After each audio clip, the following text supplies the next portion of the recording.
My name is Harold. I'm 88 years old. I had to think about that for a second. 88. It sounds older when you say it slowly. I'm recording this at my kitchen table, the same table we bought in 1974. There's a small crack near the corner where my wife once dropped a heavy glass bowl. I used to complain about that crack. Now I run my thumb over it when the house feels too quiet. Before I go, there's something I need to say out loud. I don't know who will listen, maybe no one, maybe someone who wasn't there. That's all right. I wasn't a cruel man, at least I never thought I was. I worked hard. That's what men did. That's what my father did. You woke up, you put your head down, and you made sure the lights stayed on. Feelings were private things, not something you laid on the table between the salt and pepper. I married Eleanor when I was 29. She laughed easily back then, a soft laugh, like she was surprised by her own happiness. On our wedding day, she squeezed my hand so tightly during the vows that my knuckles went white. I remember thinking she was nervous.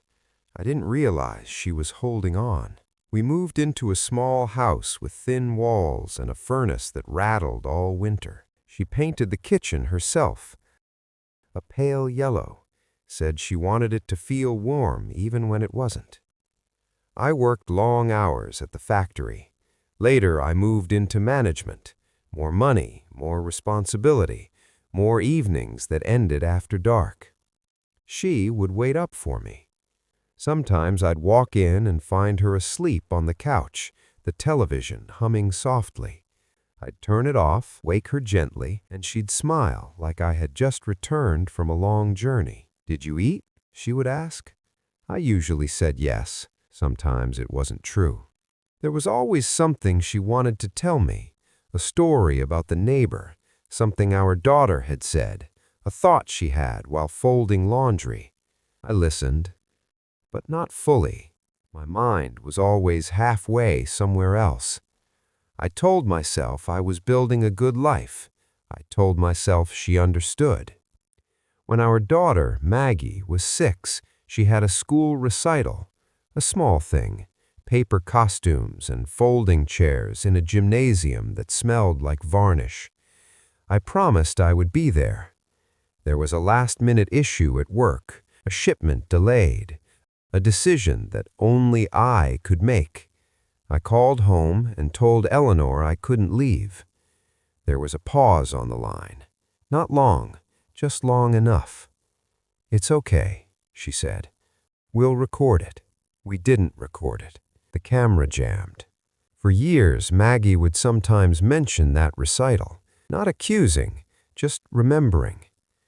"I looked for you in the crowd," she once said, when she was already grown. I nodded. I said something about how busy that year had been. She didn't argue. Silence became something we were all very good at. Eleanor started going to bed earlier as the years passed. She said she was tired. I believed her. One night, I found her sitting alone at this very table. No television, no book, just her hands folded in front of her. The house was quiet in a way that felt different. I asked, "What are you doing up?" She shrugged slightly. "Just thinking." I poured myself a glass of water and stood there waiting for her to say more. She didn't. I could have sat down. I could have asked what she was thinking about. Instead, I said, "I've got an early morning," and went to bed. I don't remember what was so important the next day. I remember that moment clearly, the way the light above her cast a soft shadow under her eyes, the way she looked smaller somehow. Time moved the way it always does, quietly, without asking. Maggie moved to another state. Phone calls became shorter. Holidays felt structured, polite. Eleanor developed a cough in her 70s. Nothing dramatic at first, just something that lingered. Doctor visits, tests. The word cancer entered the room like a stranger no one invited. I was 74.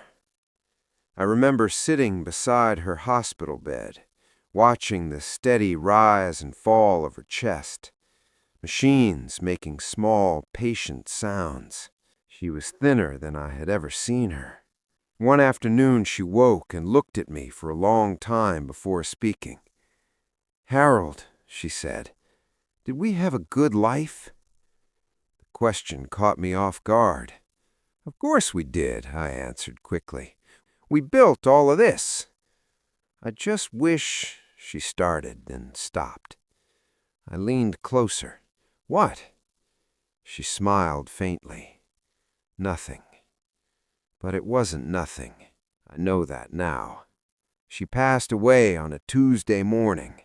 It was raining lightly, the kind of rain that doesn't seem connected to anything important.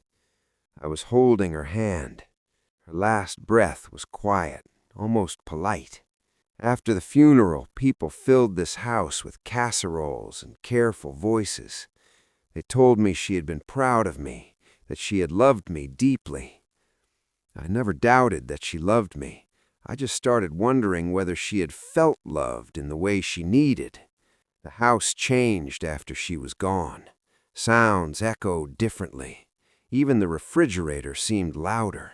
I found small things while cleaning out her drawers, notes she had written to herself, recipes in her handwriting, a birthday card I gave her once, tucked carefully into a book. On the inside of the card I had written, "Sorry I'll be late tonight. We'll celebrate properly this weekend." I don't remember if we did. There were so many weekends.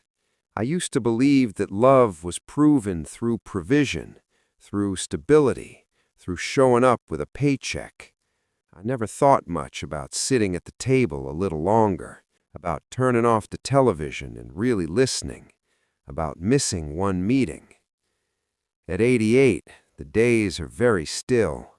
Maggie calls. She visits when she can.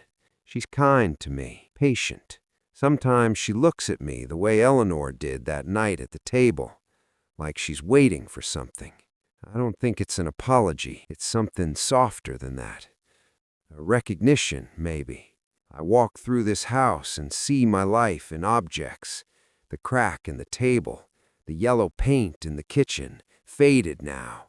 The photograph of Maggie at that recital, her mouth open mid-song, eyes scanning the crowd. I wasn't there. I told myself there would be time. That's the part I didn't understand. Time doesn't announce when it's almost finished. It doesn't knock. It just keeps moving until the room is quieter than you expected. If you're still listening, thank you. You don't have to say anything. Just sit with it for a moment. That's all.